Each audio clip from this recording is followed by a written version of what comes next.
తనపై అక్రమ కేసులు బనాయించారని అన్నారు మాజీ ఎమ్మెల్యే బాల్క సుమన్. అధికారాన్ని అడ్డుపెట్టుకుని మంత్రి వివేక్ క్యాతనపల్లిలో ప్రజలు ఇచ్చిన తీర్పును తుంగలో తొక్కారని ఆరోపించారు. ఉస్మానియా సాక్షిగా పోరాటాల ద్వారానే నాయకునిగా ఎదిగానని అన్నారు. ఇక అక్రమ కేసులకు భయపడేది లేదని అన్నారు బాల్క సుమన్. మంత్రి వివేక్ గారు బైక్ మీద తిరుగుతూ కాంగ్రెస్ పార్టీ అభ్యర్థులు స్వయంగా డబ్బులు వంచుతూ చాలా దుర్మార్గంగా ఓటర్లను ప్రలోభాలకు గురి చేసేటటువంటి ప్రయత్నాలు చేస్తూ మా అభ్యర్థులను ఇక్కడ కనబడనీయకుండా చాలా పోలీసులను వాడి ఇబ్బందులకు గురి చేస్తున్నటువంటి తరుణంలో ఆనాడు శాంతియుతంగా అంబేద్కర్ విగ్రహం దగ్గర మేము నిరసన తెలిపినాం. నల్ల జెండాలు తీసుకొని మేము రాస్తారోకో చేయలే, మేము ఎవరిని అడ్డుకోలే, ఎవరిని వనలే.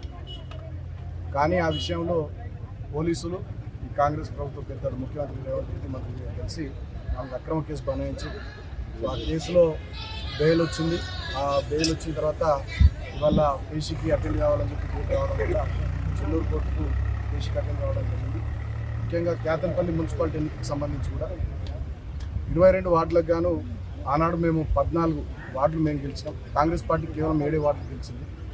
అయినప్పటికీ కూడా ఫిబ్రవరి 16వ తేదీ 17వ తేదీ మా కౌన్సిలర్లను కౌన్సిల్ హాల్కి పోకుండా ఎన్నికలు వాయిదా వేసి కుట్ర చేస్తే దాన్ని కూడా మేము ప్రతిఘటించినందుకు మా మీద అనేక రకాల అక్రమ కేసులు పెట్టి మమ్మల్ని 16 రోజుల పాటు ఆదిలాబాద్ జిల్లా జైల్లో ఉంచడం జరిగింది.